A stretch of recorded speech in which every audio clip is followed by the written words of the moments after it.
A couple of months ago, a federal judge in Washington, D.C. sentenced 9 persons to prison terms of up to 10 years for a variety of crimes to which they had pleaded guilty, which may not sound unusual on the face of it, except that these 9 were among the top leaders of a religion, the Church of Scientology. Along came an unknown group calling itself United Churches of Florida, looking for a place to settle.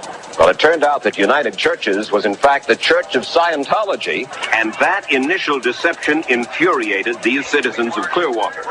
Their former mayor, Gabe Cazares, was bitterly skeptical of the church. L. Ron Hubbard has stated that Scientology is extremely wealthy, that it has the money to buy cities and even countries. That destructive cult has to know that sparkling Clearwater is not for sale. The mayor continued his attacks, and for his pains he was placed on the church enemies list.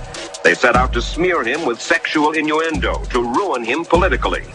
I read to him from a church memo, culled from documents we acquired in our investigation. The purpose of this operation is to actually get real documentation into the files of Mexican Licensed Bureau or bureaus stating that the mayor got married in Mexico to some Mexican gal 25 years ago who is not his wife, so puts the mayor in a position of bigamy.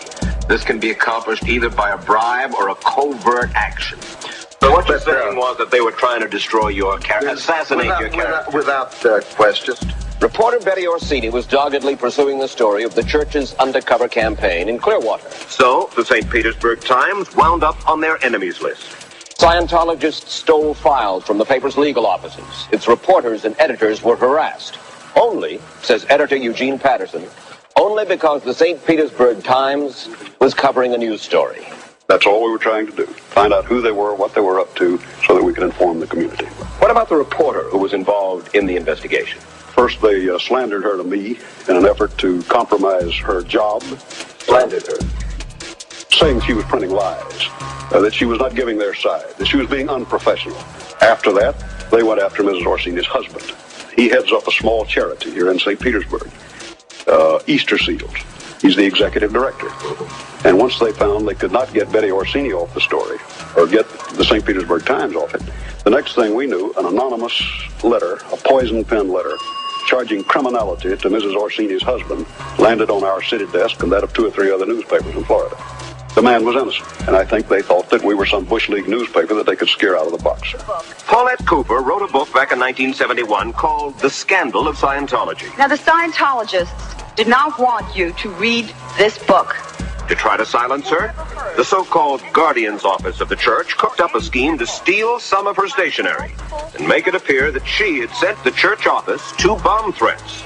I read from one of the forgeries. James, this is the last time I'm warning you.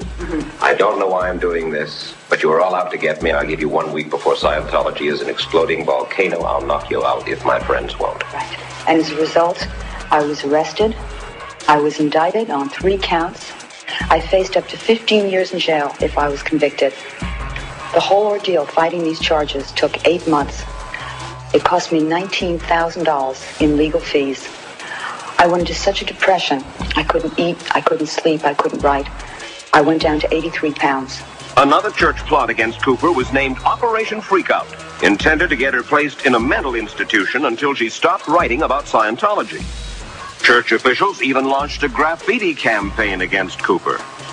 They put my name up on walls in New York City where I live with my phone number so people would call me. They put my name on pornographic mailing lists so that I would get all kinds of disgusting mail. You see, for years I was saying that these types of things were going on. And people thought, well, what is she talking about? This is a church.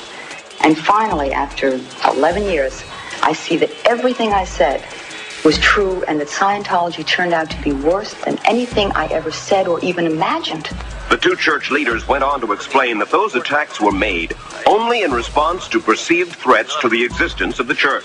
You set out to smear Gabe Cazares, the then mayor of Clearwater, smear him with sexual innuendo, harassed his wife on the telephone. The Church of Scientology.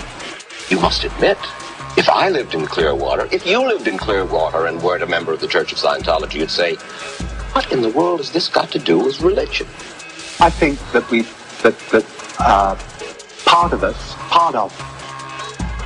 the Guardian's Office, fell into the arrogance of the end justifies the means, which is wrong and alien to Scientology. After confessing wrongdoing by church officials, the two nonetheless insisted that the church's founder, L. Ron Hubbard, had nothing to do with such methods. So I read from a Hubbard policy letter. If there will be a long-term threat, you are to immediately evaluate and originate a PR campaign to destroy the person's repute and to discredit them so thoroughly that they will be ostracized. That I have never, ever seen an issue, and I'm familiar with this documentation. I have never seen such an issue. Well, I have... Have you seen that? Yes. Yes. Now this in this form is... May I see it in just a second? Yes. It says here, don't ever tamely submit to an investigation of us. Make it rough on attackers all the way. You can get reasonable about it and lose. Banish all ideas that any fair hearing is intended and start our attack, the Scientology attack, with their first breath. Never wait. Never talk about us, only them. Use their blood, sex, crime to get headlines. Don't use us. Yes, That's yeah. Your man. That's right. It was apparent that although the two church leaders seemed eager to plead guilty to church wrongdoing, they apparently had not communicated any comparable sense of guilt to these church members. You say that ethics are very important to a Scientologist. Very to me. Well, then please try to help me understand. The ethics involved in trying to smear the mayor of Clearwater, in trying to get the job of the fellow who runs the St. Petersburg Times. All true and all acknowledged. In the name of religion? Doesn't that make you say, hey, my religion would do a thing like that? In the name of survival of a religion? If these people are trying to knock the religion down, what do? Sit back? I mean, look, this is not the first persecution of a religion. And you really believe that Gabe Cazares and the St. Petersburg Times and Paulette Cooper were trying to destroy Scientology? I do. Therefore, you commit crimes going after Paulette Cooper. You forge letters that bring her up on federal charges that she's going to be a bomb thrower. You destroy her name. You indulge in sexual innuendos. A church does that, Mr. Fenninger? Well, I was not informed about all this, really. You read? No, I don't. You know what I do when I read that kind of stuff about Scientology? I don't even read it. Why? Because it doesn't interest me. Let the people who have to handle it. Because I have too much to do, and I can't be bothered with that kind of stuff. Let them handle it. But these are people... Because we will survive. What you seem to be saying, in effect, is, to Clearwater, mea culpa. We were wrong. Our shame. Now let's move ahead. Exactly. Yeah. There was a time, if you were worried about your son or daughter being in a cult, you could get help from a small nonprofit organization called the Cult Awareness Network, or CAN. For 20 years, the nation's best-known resource for information and advice about groups it considered dangerous.